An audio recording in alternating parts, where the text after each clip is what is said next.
बिस्मिल्लाहिर्रहमानिर्रहीम। अस्सलाम वालेकुम। मैं हूं आपके साथ मोहम्मद मुदस्सिर। तो जैसा कि आपने थंबनेल और टाइटल देख ही लिया होगा, आज हम बात करने जा रहे हैं कॉमसेट यूनिवर्सिटी के एडमिशन के हवाले से।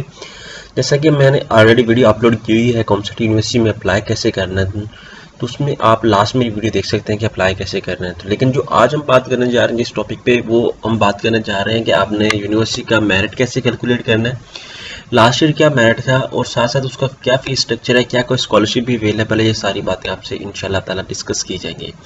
तो मैं तमाम अपने व्यूवर से रिक्वेस्ट करूँगा, ये चीज़ें बहुत इंपॉर्टेंट होती हैं, आपने इसको ख्याल से सुनना है और ध्यान से सुनना है और सारी बातों को फोकस करना है, ताकि आपके जो भी कन्फ्यूजन है, कोई भी आपका कोई क्वेश्चन है, वो इजीली आपका क्लियर हो जाए। तो मैं अपने तमाम व्यूअर्स से ये भी रिक्वेस्ट करूँगा, प्लीज़ अगर आप किसी भी यूनिवर्सिटी के admission fees structure, merit list और साथ साथ आप अगर कोई भी इन्फॉर्मेशन लेना चाहते हैं, तो हमारे चैनल को सब्सक्राइब करें, लाइक करें, शेयर करें और कमेंट करें, ताकि आपको आने वाले हर किस्म की लेटेस्ट अपडेट यहाँ से मिलती रहे। तो अब हम बात करते हैं कि कुछ स्टूडेंट का ये क्वेश्चन था कि क्या इस दफ़ा इंजीनियरिंग प्रोग्राम की भी एडमिशन ओपन है। ठीक है, लेकिन मैं उनसे रिक्वेस्ट करूंगा कि इस दफ़ा इंजीनियरिंग प्रोग्राम के एडमिशन ओपन नहीं है, आप अप्लाई नहीं कर सकते कॉमसेट के अंदर। और किसी भी यूनिवर्सिटी के अंदर जस्ट फाल के अंदर एडमिशन ओपन होते हैं ईयर 1 में। ठीक है, हर साल में एक दफ़ा इंजीनियरिंग प्रोग्राम के एडमिशन होता है, क्योंकि यूईटी की तरफ से वो एडमिशन होता है, यूईटी की तरफ से कोई टेस्ट होता है, टेस्ट हो के उसके बाद आप किसी भी यूनिवर्सिटी में एलिजिबल होते हैं अप्लाई करने के, जब वो आपका क्लियर हो जाता है। तो इस दफ़ा ये सबसे पहले आपको बता दूं, बहुत ज़्यादा लोगों का ये क्वेश्चन था कि सर आप हमें बता दें कि इंजीनियरिंग प्रोग्राम के अंदर एडमिशन ओपन है कि नहीं है, तो उनको ये उनका आंसर मिल गया। अब हम बात करते हैं कि मेरिट लिस्ट के हवाले से मेरिट कैसे कैलकुलेट करना है ख़ास तौर पे। तो आपको मैं बता दूं कि मेरिट आपने ऐसे कैलकुलेट करना है कि आपका जो मेरिट है, मैट्रिक के नंबर्स हैं, आपने उसको 20% लेना है और साथ में जो आपके एफएससी के नंबर हैं उसको आपने 80% लेना है। 80% और 20% को मिला के आपने अपने मार्क्स कैलकुलेट करने और जो भी आपका मेरिट बने उसके हिसाब से देख लें। अगर आपके 50 से बिलो बन रहे, 50% से बिलो आपका मेरिट बन रहा है, तो आप पाकिस्तान की बल्कि कॉमसेट की किसी भी यूनिवर्सिटी के अंदर अप्लाई करने के लिए एलिजिबल नहीं होते। कुछ यूनिवर्सिटीज़ होती हैं जिनके मार्क्स थोड़े से लो हो जाते हैं और रख लेते हैं, बट कॉमसेट के अंदर 50% मार्क्स होना एलिजिबिलिटी क्राइटेरिया है। ठीक है, आपको बात समझ आ गई होगी। इस हवाले से आपको बता दूं कि ये आपने देख लेना है। तो अब हम बात करते हैं कि कुछ लोगों को ये इन्फॉर्मेशन होती है कि सीट्स कितनी होती हैं।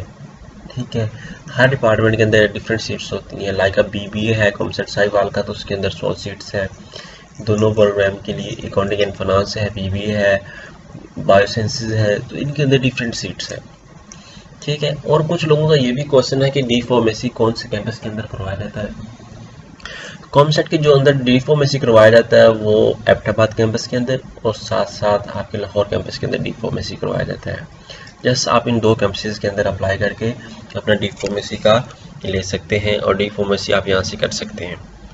ठीक है, उसके बाद अब बात करते हैं कि हर फीस स्ट्रक्चर के हवाले से। फीस स्ट्रक्चर क्या होता है, एडमिशन फ़ी क्या होती है, क्या इसका कोई एनटीएस भी होगा।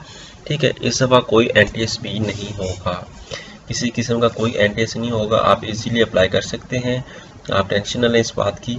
ठीक है, आप इजीली ज्वाइन कर सकते हैं, अप्लाई कर सकते हैं। मैं आपके सामने कुछ स्कॉलरशिप शेयर करूंगा, स्कॉलरशिप जो कि बहुत ही ज़्यादा अहम है और बहुत ही ज़्यादा स्टूडेंट के लिए इंफॉर्मेटिव होती हैं, क्योंकि बहुत ज़्यादा स्कॉलरशिप होती हैं जो स्टूडेंट के साथ शेयर की जाती हैं। लाइक नीड बेस्ड स्कॉलरशिप है, कर्ज असना स्कॉलरशिप है, और साथ साथ आपके पास स्कॉलरशिप होती है, एहसास की स्कॉलरशिप अभी चल रही है, और साथ में आपकी बहुत ज़्यादा स्कॉलरशिप और भी है, आप उनके अंदर अप्लाई कर सकते हैं। ये आपके सामने स्कॉलरशिप के हवाले से बात है। स्कॉलरशिप जो है वो स्पेशल स्कॉलरशिप है, टैलेंट हैंड स्कॉलरशिप है, एचईसी नीड बेस्ड स्कॉलरशिप है, पंजाब वर्कर की स्कॉलरशिप है, एनटीएस नीड बेस्ड स्कॉलरशिप है, CBI financial aid assistance scheme है, और इससे ज़्यादा भी बहुत ज़्यादा स्कॉलरशिप अवेलेबल है, आप इनके अंदर अप्लाई कर सकते हैं। अब हम बात करते हैं फीस स्ट्रक्चर के हवाले से, जो बहुत इंपॉर्टेंट होता है। आपने सिंपली यहाँ पे लिखना है कॉमसेट यूनिवर्सिटी फीस स्ट्रक्चर। जैसे आप इस पे आएंगे तो आपके सामने अंडर ग्रेजुएट प्रोग्राम के हवाले से इंफॉर्मेशन आ रही होगी, तो हम इसको रीड आउट कर लेते हैं। 10 मोर्स रो पे जाते हैं। ये आपके पास एबटाबाद कैंपस की फीस स्ट्रक्चर है। आपने एडमिशन फ़ी 22,000 देनी है first time in first semester. Just registration फ़ी आपकी 50,000 होगी, मतलब 500 उसके साथ ट्यूशन फी होगी आपके साथ, वो आप देख लें 1 लाख। उसके बाद हम बात करते हैं नीचे एग्जामिनेशन फ़ी 4000, टोटल फ़ी 1,31,500 और पर सेमेस्टर फ़ी 1095 है। ठीक है, आपने इसको देख लेना है।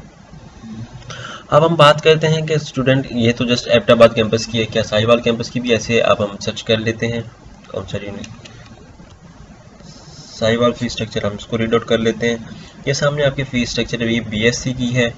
उसके बाद आप यहाँ पे देख लें, ठीक है, आप इसको रीड आउट करें तो आपके सामने सारा कुछ बयान किया गया है। आप इसको यहाँ पे फी स्ट्रक्चर कॉस्ट वगैरह देख सकते हैं। ये फी स्ट्रक्चर है, आप इस पर क्लिक करें तो आपके सामने फी स्ट्रक्चर का ऑप्शन ओपन हो जाएगा।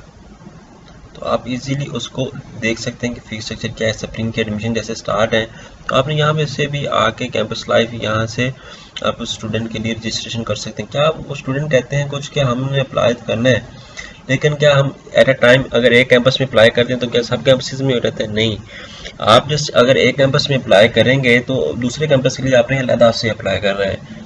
ठीक है, अगर कॉमसेट साहिवाल के लिए आप अप्लाई कर रहे हैं तो कॉमसेट इस्लामाबाद के लिए आपने अलग से अप्लाई करना है।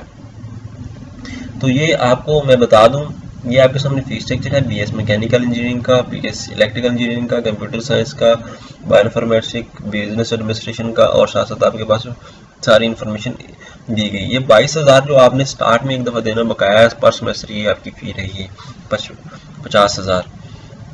ये आपके सामने सारा कुछ शेयर कर दिया गया। होप सो कि आपको ये समझ आ गई होगी और इस तरह की सारी बातें आपके माइंड में बैठ गई होंगी। अगर कोई भी और भी क्यूरी आती है या कोई एंट्रेंस के हवाले से टेस्ट आता है या कोई क्वेश्चन होता है, वो भी आप नीचे से कमेंट करके पूछ लेंगे।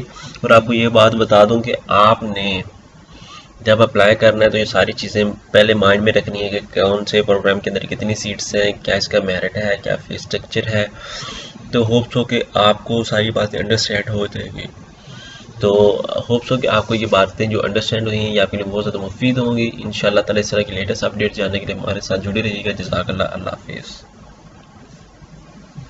Subscribe now and press the bell icon. Never miss an update.